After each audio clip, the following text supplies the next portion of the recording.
¿Qué pasa con el que tiene sed? Va y se come una tostada, ¿no? El que tenga sed se come una tostada. Nuestro cuerpo es muy inteligente. ¿Sabían ustedes que cuando el cuerpo está deshidratado, el cerebro manda el mensaje de la boca seca, el desespero en la garganta? Cuando sentimos sed porque el organismo está diciendo, hey, hace tiempo que no me echas agüita o me estoy deshidratando. A Felipe, nuestro hijo menor, no le gusta el agua. Él tiene sed y va y busca leche o va y busca jugo. ¿Cuántos no acuden al agua cuando el cuerpo le dice, necesito que me hidrates, sino que acuden a las gaseosas que son pura azúcar? Y eso, en vez de hidratar el organismo, lo deshidrata. Y nuestro organismo es tan inteligente que a veces no basta solo con el agua. En mayo me dio dengue, me picó el bicho, me dio el dengue y todo el tiempo tenía sed porque me dio diarrea y todo el tiempo yo tomé agua y tomaba hidratado y tomaba, ¿cómo se llama el otro? Electrolit. Y tomaba de eso y eso no se me quitaba la sed y hasta conjuntivitis me dio. Cuando fui al médico me dijo la doctora, está súper deshidratada. Tan deshidratado estaba mi organismo que hasta en los ojos se me veía la falta de humedad. Me dijo, es que te estás hidratando como no es. Tienes que tomar un suero que tenga más del 70% de electrolitos. Y lo que estás tomando es pan guayabao, si usted no está en guayabada. Y llevándolo a la vida espiritual, ¿cuántas veces nosotros, con sed de la palabra del Señor, vamos a la palabra y empezamos a escoger? Incluso a veces con necesidad en nuestra vida ni siquiera vamos a la palabra. Vamos a las redes sociales y buscamos qué predicación se adapta a la necesidad que yo tengo, cuando la necesidad nuestra va mucho más allá de escuchar una prédica. Y vamos a ir a la palabra del Señor, a la segunda carta a Timoteo, el capítulo 3, el versículo 16. Yo tengo la Nueva Versión Internacional.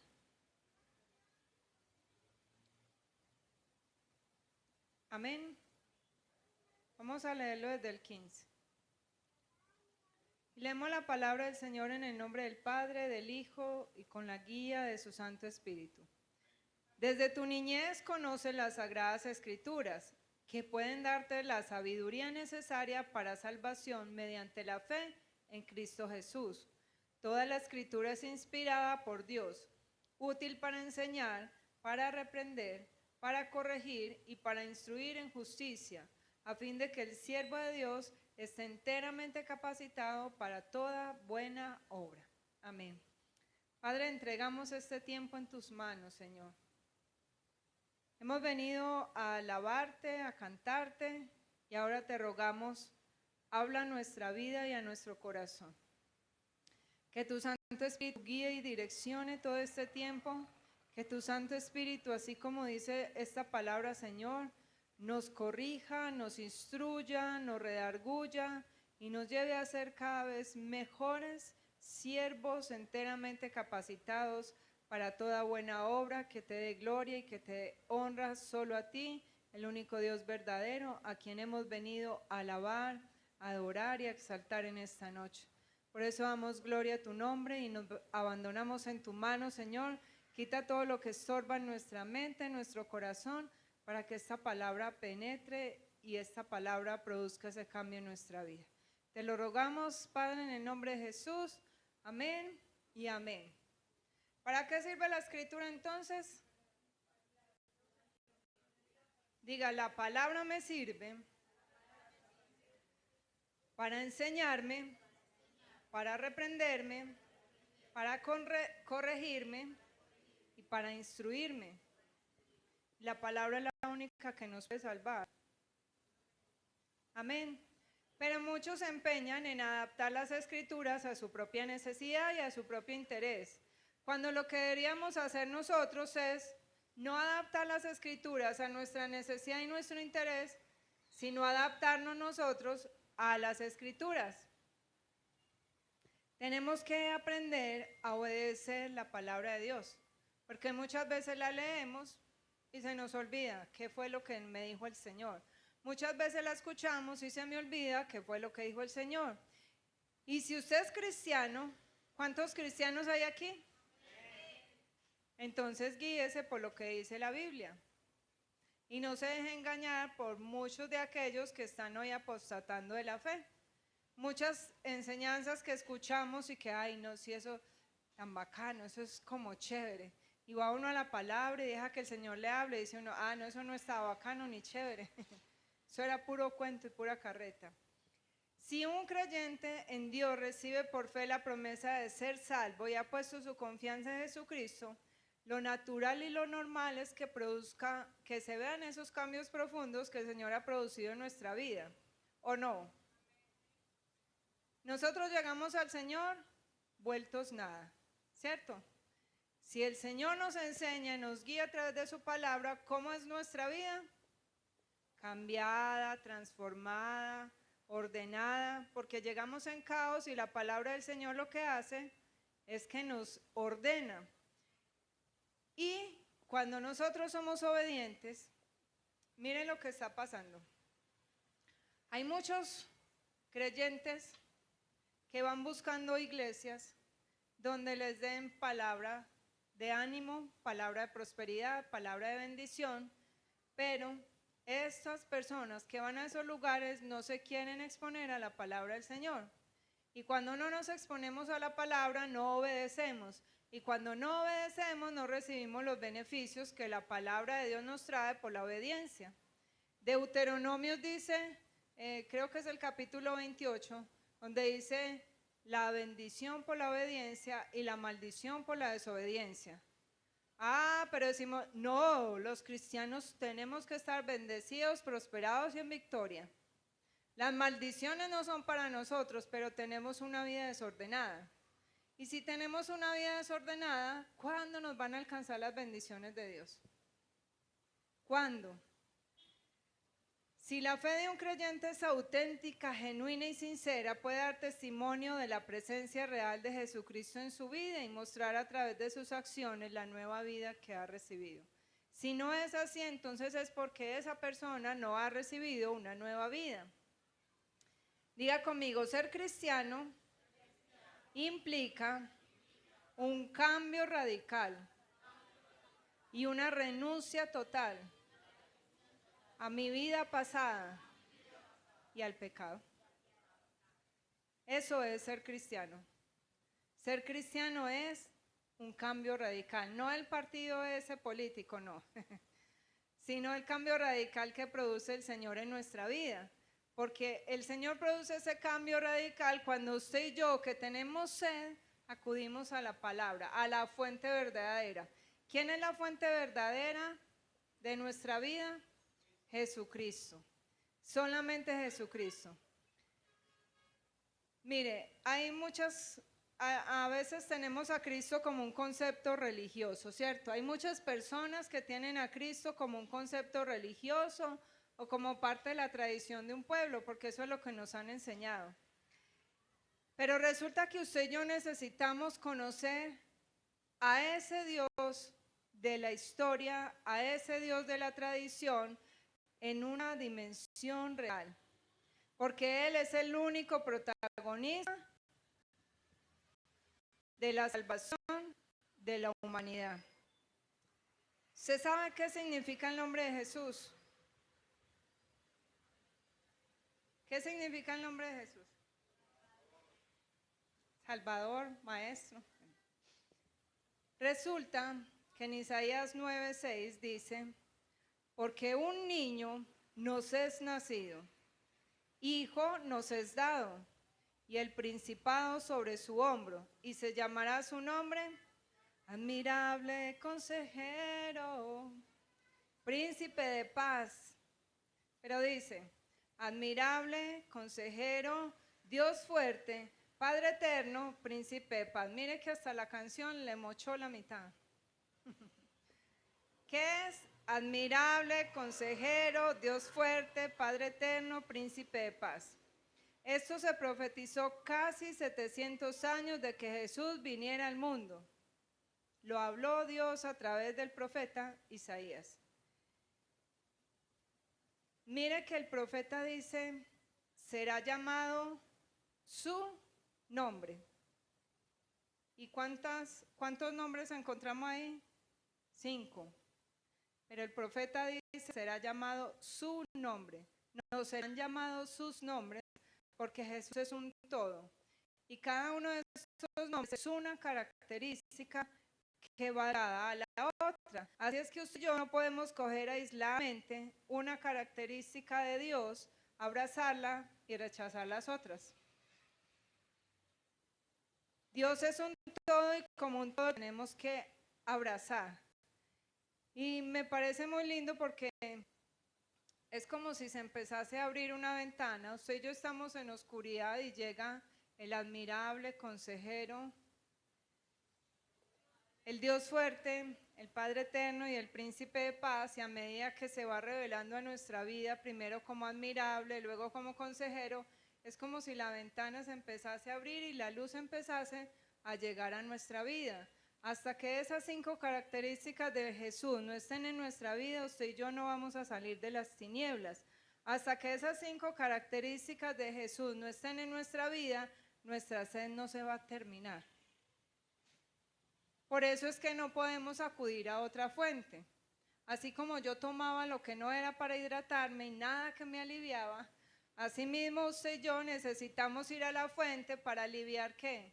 Nuestra vida de pecado. Amén.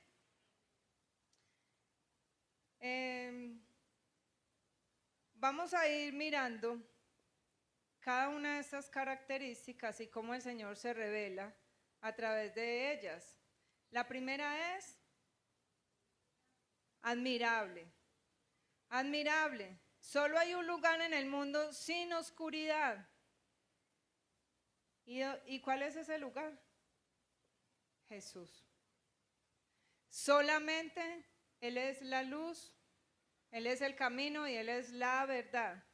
Mire, Jesús provocó una gran admiración en Mahatma Gandhi. ¿Ustedes saben quién era Mahatma Gandhi? Sí, un señor por ahí que se vestía de blanco, un hindú, eso se lo enseñan a uno por ahí en historia. Él fue un líder nacionalista en la India, muy reconocido, y Jesús provocó una gran admiración en Mahatma Gandhi. Al igual que en un filósofo alemán que se llamaba Friedrich Nietzsche. Bueno, ese alemán mío no es muy bueno. Sin embargo, a pesar de que Gandhi y Nietzsche tuvieron mucha fama y fueron grandes admiradores de Jesucristo y hablaron de Jesucristo, ellos nunca abrieron la ventana para que la luz de Cristo entrara a su vida. Y admiraron a Jesús. ¿Cuánta gente hay que admira a Jesús? ¿Cuánta gente hay que habla de Jesús? Pero la luz de ese Dios admirable nunca entra en su vida. Y en esos 2 hombres no entró y se murieron sin ver la luz. Y qué triste muerte para el ser humano, ¿cierto?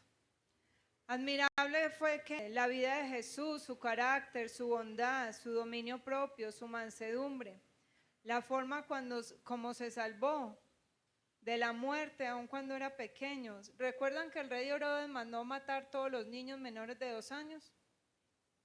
Y admirable fue la forma en la que Dios salvó a Jesús de la muerte a manos del rey Herodes.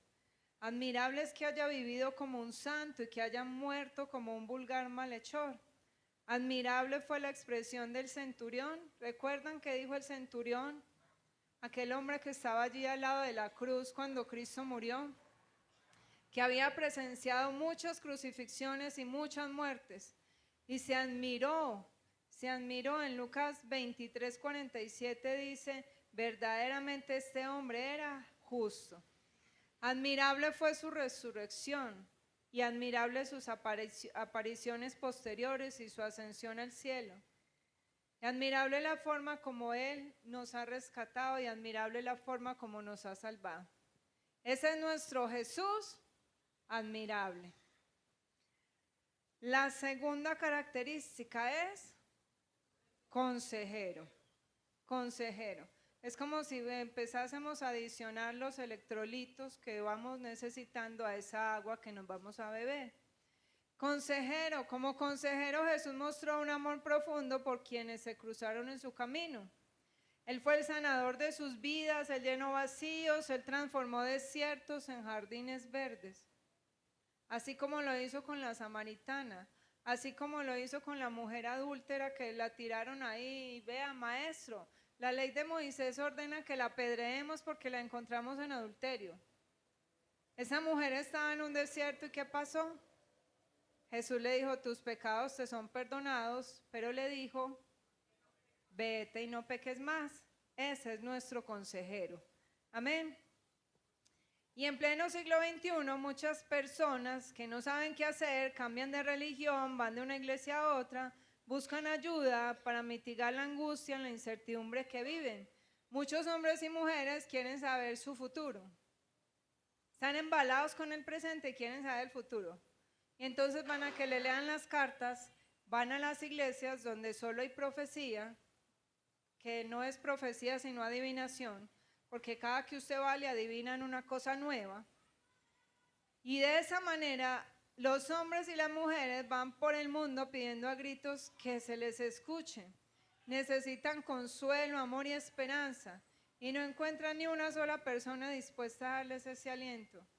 Y resulta que en medio de la penumbra llega Jesús y nos dice en Mateo 11:28, vengan a mí. Vamos a ver si saben Biblia. Vengan a mí.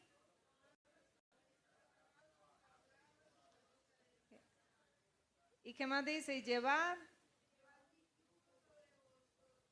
y aprended de mí, que soy manso y humilde de corazón, y hallaréis descanso para vuestras almas, porque mi yugo es fácil y mi carga ligera.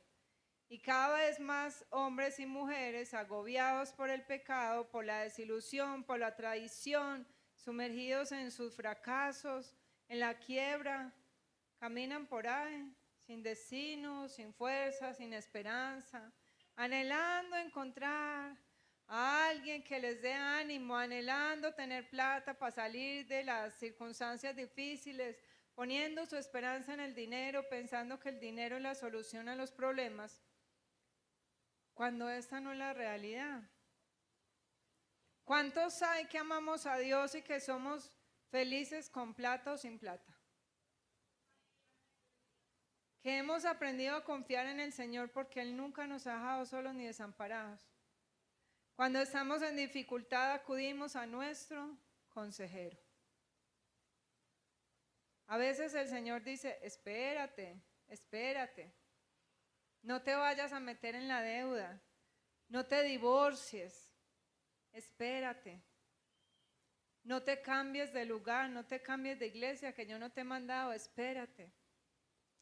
Y millones de personas llegan a las iglesias en medio de esa circunstancia difícil, ¿cierto? Las personas que no conocen de Jesús y llegan con una enfermedad, con un problema, con una dificultad y resulta que el Señor trae una solución a la crisis familiar, a la quiebra financiera, a la enfermedad.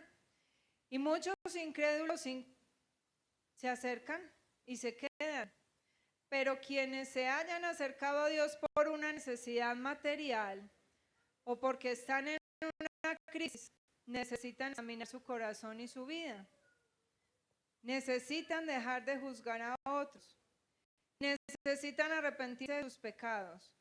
Porque no basta con recibir el beneficio material o físico de Dios. O sea, no basta solamente con recibir el milagro para usted y yo decir que somos cristianos. Lo mejor es que el hombre dé un paso de fe y que por la necesidad, por la sed que tiene en su corazón de salvar su alma, no solamente por el sufrimiento que viene como consecuencia del pecado, se acerque al Señor. ¿Qué quiere decir eso? Que usted y yo solamente por necesidad de salvar nuestra alma, debemos correr al Señor. No por miedo a que, ay, nos vamos a ir al infierno, no. Solamente la necesidad de saciar la sed que tenemos de la presencia de Dios. Amén. ¿Qué sigue? Dios fuerte. Además de admirable y de consejero, Jesús es Dios fuerte. Y como Él es Dios, Él es todopoderoso. ¿Cómo mostró Jesús su poder estando aquí en la tierra? ¿Qué hizo? Si a usted le preguntan, bueno, hábleme de ese Dios fuerte, ¿usted qué dice? ¿Qué hizo ese Dios fuerte cuando estuvo aquí en la tierra? Calmó la tempestad, sanó, revivió muertos, caminó encima del agua, le abrió los ojos a los ciegos, sanó al cojo, al paralítico, multiplicó los panes y los peces, venció la muerte, perdonó pecados.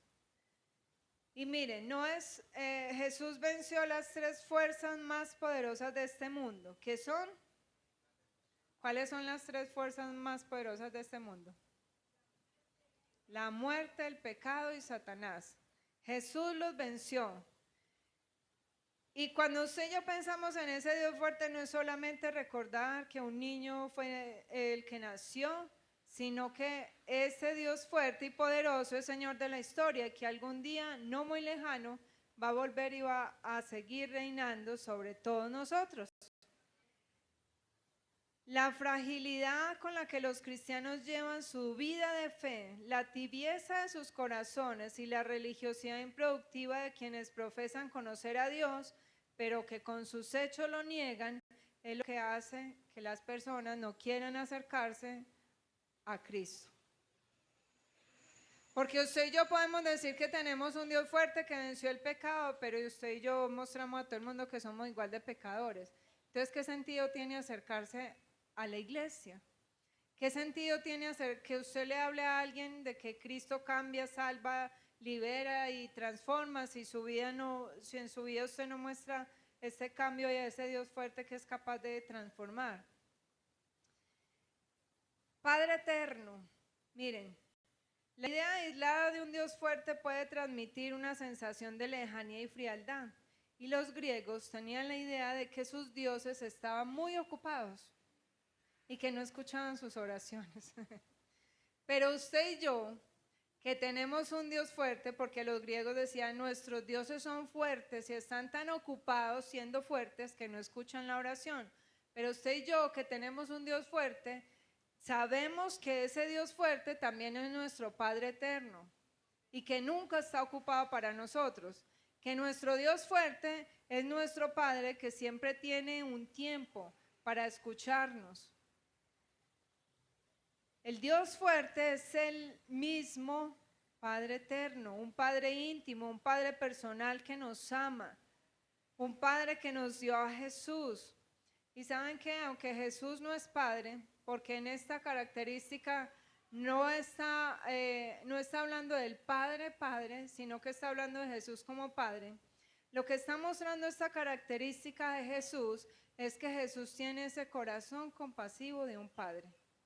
Es el corazón compasivo de un Padre lo que llevó a Jesús a que dijera sobre Jerusalén: ¿cuántas veces quise juntar a tus hijos como la gallina sus polluelos debajo de sus alas y no quisiste? Lo dice en Lucas 13:34 y es una expresión de amor de Jesús antes de morir sobre Jerusalén. Es una expresión del corazón amoroso de Padre que tiene Jesús. Que dice, yo los llamé, yo quise juntarlos y ustedes no quisieron.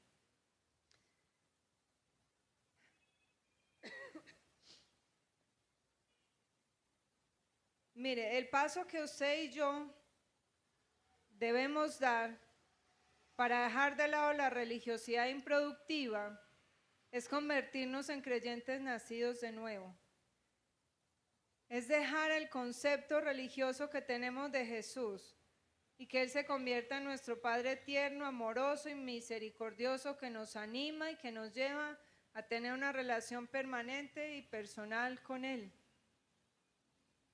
Solo así nuestra sed se saciará. Y lo último, para terminar de abrir la ventana, para terminar de echarle los electrolitos al agua que va a saciar nuestra sed, es que Jesús es príncipe de paz. Y la luz llega a su máxima intensidad y la ventana se abre de par en par. Con este nombre o atributo dado a Jesús, que es consecuencia de todos los anteriores. Si yo no recibo a Jesús como admirable consejero, Dios fuerte y Padre eterno, Él nunca va a ser príncipe de paz en mi vida.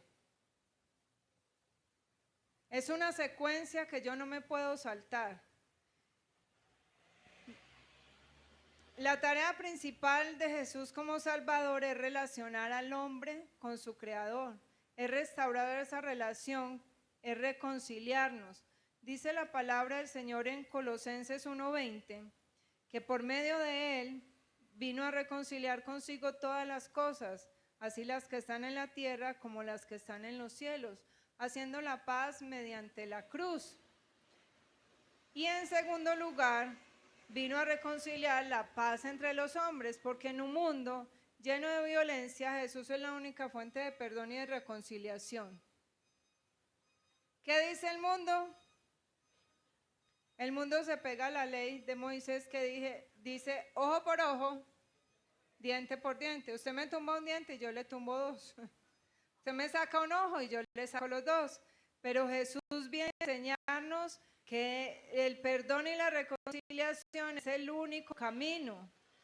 Jesús viene a mostrarnos que si usted y yo no perdonamos, no seremos perdonados. Y que si usted y yo no nos reconciliamos, ¿qué va a hacer de nuestras generaciones? ¿Qué va a hacer de nuestras generaciones? Si usted y yo no estamos en paz con Dios y no estamos en paz con los hermanos, no vamos a estar en paz con nosotros mismos. Y la verdadera paz es Jesucristo. Y para los que le amamos es un privilegio y una gran responsabilidad vivir, practicar y proclamar la paz de Cristo. Ese príncipe de paz que viene y nos dice, hey, cálmate, mira que yo te dejé en mi Santo Espíritu, que produce estas 9 características en tu vida y que te hacen fuerte para poder perdonar las ofensas, que te hacen fuerte para poder amar, y que viva y que vibre en nuestros corazones Jesucristo, el admirable consejero, Dios fuerte, Padre eterno, príncipe de paz. Amén. Pero resulta que la mente de muchas personas se resiste a aceptar las maravillosas verdades que acabamos de leer. Y por eso hay un escritor que se llama Henry Morris que dice, adoran, ¿quiénes? Usted y yo, los cristianos, adoran no a un profeta ni a un maestro muerto, sino al Hijo de Dios, que de acuerdo a lo que dicen las Escrituras, está en los cielos corporalmente sentado a la diestra del Padre, y cuya presencia espiritual en el corazón de los cristianos es un testimonio permanente de su resurrección. Por eso Jesús vive y por eso Jesús es la fuente. Él y solo Él. Mire, todavía se habla, ¿usted ha escuchado hablar de César? ¿Y quién es César? Y el vecino en mi casa. El César, el gobernante, ¿cierto? ¿Se ha escuchado hablar de Platón? No, el Platón donde lava la ropa no. Un filósofo. Miren, todavía hoy se habla de Platón y todavía se habla de César. Todavía se habla de los dos, pero ¿quién se enoja cuando están hablando de César o contra el César? Solamente un concepto más. ¿Quién se enoja cuando están hablando de Platón con sus conceptos locos o cuando están hablando bien o están hablando mal de Platón? ¿Quién se enoja cuando empezamos a hablar de Jesús? Se enojan cuando empezamos a hablar de Jesús. ¿Y saben por qué? Porque Cristo siempre está vivo en nosotros.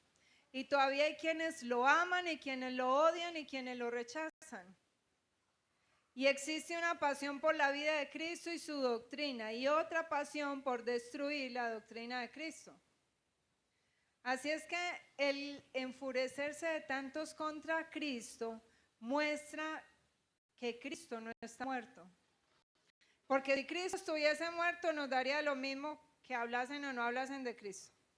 ¿Por qué nos quieren vetar en todos lados a los cristianos? ¿Por qué en los Juegos Olímpicos que pudieron salir los del abecedario, pero los cristianos no podían demostrar su fe? ¿Por qué se puede hablar de todo menos de Cristo en muchos lugares? Porque Cristo está vivo. Cristo está vivo, Él no se quedó muerto. Y los mismos que se desviven por negar la doctrina de Cristo y su existencia, pasan la vida recordando el nombre de Jesús. Y como les es imposible negarlo, rechazarlo, ignorarlo, en el fondo de sus corazones pelean contra esto. Y por eso se dicen ateos. Pero cuando uno empieza a hablar con un ateo, entra en contradicciones y no puede sostener sus creencias. Así es que solo con Jesucristo en nuestra vida podemos desear el bien y también practicarlo.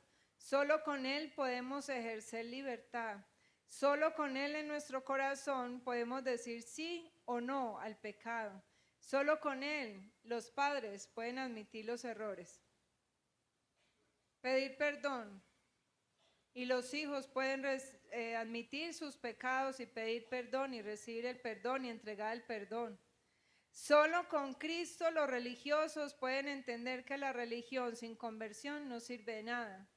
Solo con Cristo los hombres viven libres de afán y están menos expuestos al amor al dinero, a la fama y al reconocimiento. Solo con Cristo los hombres y las mujeres van a entender que el matrimonio es... no, aquí solamente casaron Guillermo y Génesis. Solo con Cristo el hombre y la mujer entienden que el matrimonio es para toda la vida. Y que la infidelidad, la traición, el adulterio y el divorcio nunca estuvieron y nunca estarán en los planes de Dios. Esa no es una opción. La primera opción es sanar, perdonar y restaurar. La última opción es divorciarse, ateniéndonos a las consecuencias que el divorcio trae a nuestra vida. Jóvenes, solo con Cristo podrán ser fieles en todo el sentido de la palabra con la novia que aman. Solo con Él la maldad podrá ser enfrentada, no con más maldad, sino con el amor y el poder que Dios nos da para enfrentar el mal que gobierna este mundo. Solo con Él podemos ser salvos y tener acceso a la vida eterna que recibimos por Él. Solo con Cristo esta sociedad que agoniza va a conocer los principios y los valores que permiten vivir una vida digna e íntegra. Solo con Cristo las palabras de la Biblia tienen sentido y ablandan corazones endurecidos por causa del pecado. Y saben que solo el que tenga a Cristo podrá sentirse amado y perdonado, y con ese amor perfecto con que Dios nos enseña a amar y a perdonar, podremos amar y perdonar a los demás. Y solo teniéndolo a Él, usted y yo vamos a tener autoridad para decirle no al pecado. Solo con Cristo las pruebas, las aflicciones, los fracasos, las enfermedades, las crisis financieras, las traiciones, las infidelidades, los divorcios, la muerte de un ser querido, ¿qué más? ¿Qué más le añadimos a esa lista? El rechazo, ¿qué más? La ansiedad, la depresión, la frustración. Todo esto será más soportable y podremos asumir todo esto como una oportunidad, donde no nos va a importar cuánto dure, donde lo único que va a importar es que podemos atravesarlos con la gracia de Dios y tomados de la mano de Jesús, nuestro admirable consejero.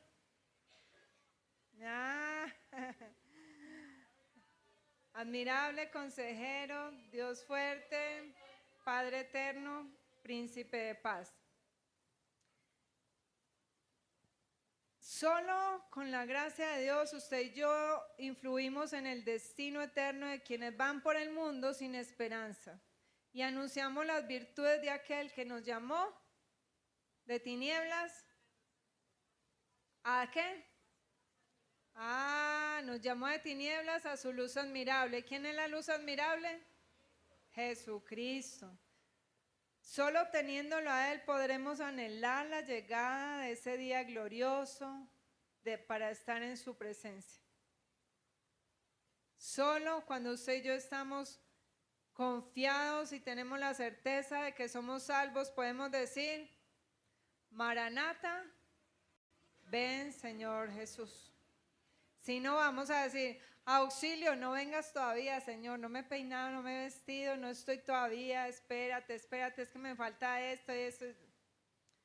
¿Por qué? Porque aún teniendo sed, no nos acercamos a ver de la fuente. ¿Cómo lograr entonces saciar nuestra sed? Haciendo lo que dice la Biblia. ¿Qué dice la Biblia? En Isaías 55:6 dice, buscad a Dios mientras puede ser hallado. ¿Hoy podemos hallarle? Sí. Llamadle en tanto que esté cercano. ¿Hoy está cercano? Deje el impío su camino y el hombre inicuo sus pensamientos y vuelva hacia Dios, el cual tendrá de él misericordia, y al Dios nuestro, el cual es amplio en perdonar. ¿Cómo buscamos a Dios? ¿Cómo lo llamamos? ¿Cómo dejamos el pecado? ¿Cómo volvemos a Él? Diga conmigo, yendo a la fuente. Yo no tengo la capacidad de perdonar si no voy a la fuente. Yo no tengo la capacidad de decirle al pecado no si no voy a la fuente.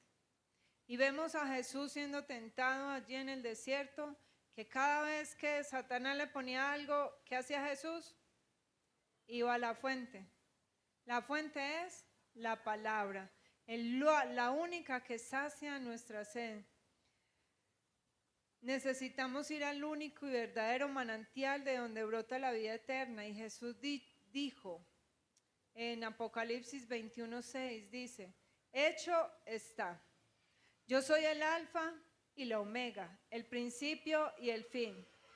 Al que tuviere sed, yo le daré gratuitamente de la fuente de agua de vida. Amén. Y de esa fuente que recibimos nosotros podemos impactar a otros.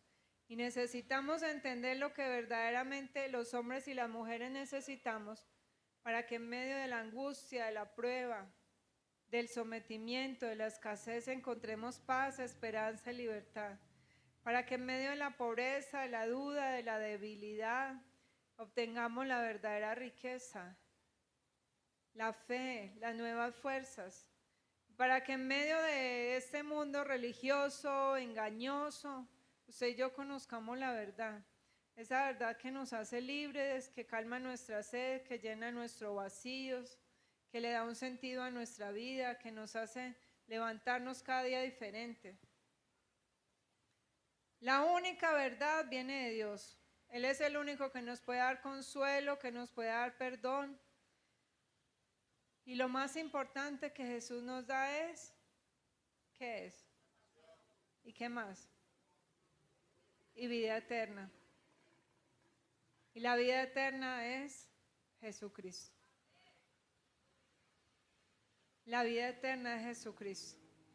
Amén. Así es que vamos a orar en esta noche.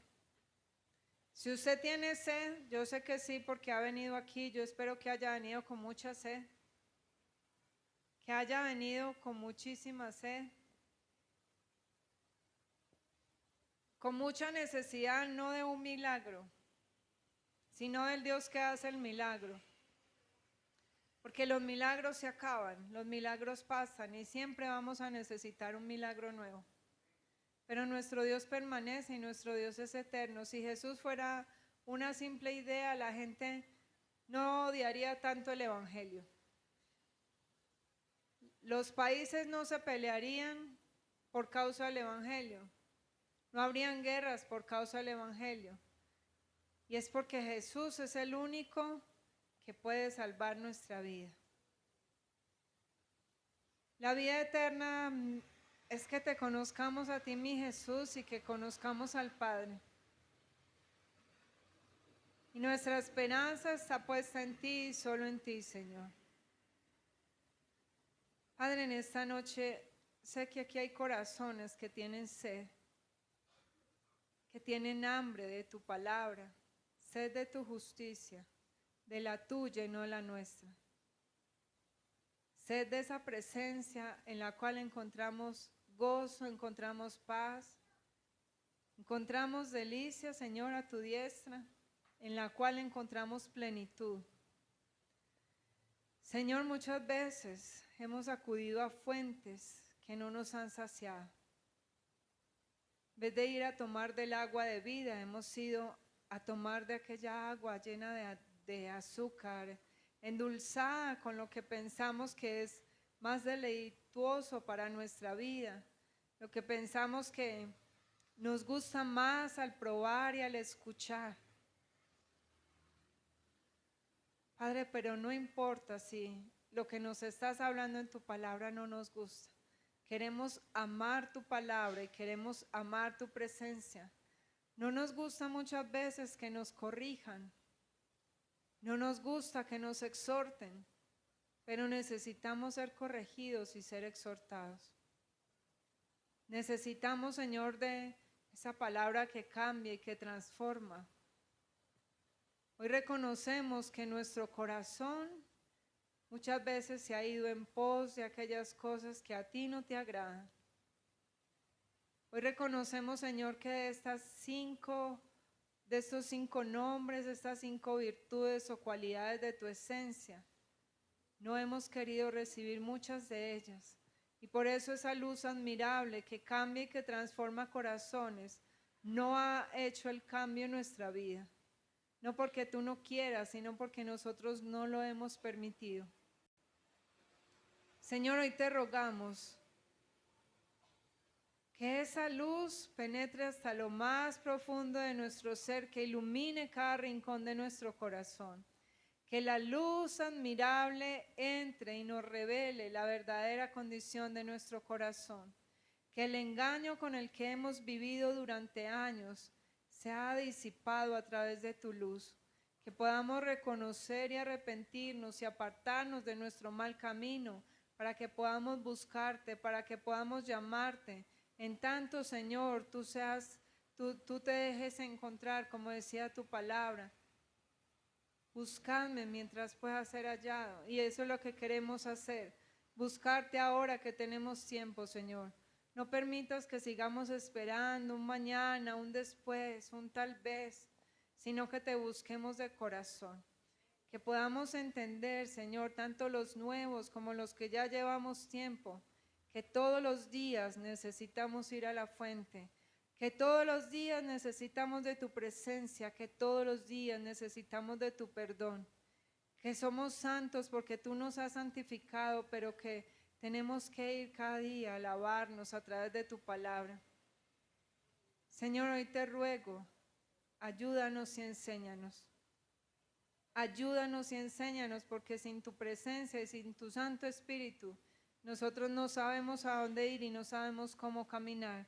Que seamos testigos vivos de ese Cristo que está vivo, de ese Cristo que descendió a la tierra, que habitó entre nosotros, que padeció, que murió en la cruz por nuestros pecados, pero que resucitó al tercer día, que ascendió a los cielos y que desde allí está sentado en su trono, que desde allí gobierna, que desde allí, Señor, vendrá de nuevo con gloria, la gloria del Dios eterno, la gloria del Dios todopoderoso, y que nosotros tenemos la esperanza de vivir en esa gloria por toda la eternidad contigo. Esa es nuestra esperanza, Señor, y ayúdanos a vivir en pos de esa esperanza, no en pos de las riquezas ni de las urgencias del mundo, sino de la esperanza de reinar contigo, de adorarte, por toda la eternidad, de estar allí rendidos a tus pies por toda la eternidad. Allí no habrá cansancio, allí no habrá hambre, allí no habrá dolor, no habrá sufrimiento, porque tú lo llenarás todo, Señor. Tú eres el todo y tú enjugarás toda lágrima de nuestros ojos. Y hoy anhelamos ese día glorioso en que podamos estar por siempre y para siempre en tu presencia, contigo, mi Jesús, contigo, Padre amado, y contigo, precioso Espíritu de Dios. Por eso damos gloria en esta noche, damos honra y alabanza, porque solo tú la mereces.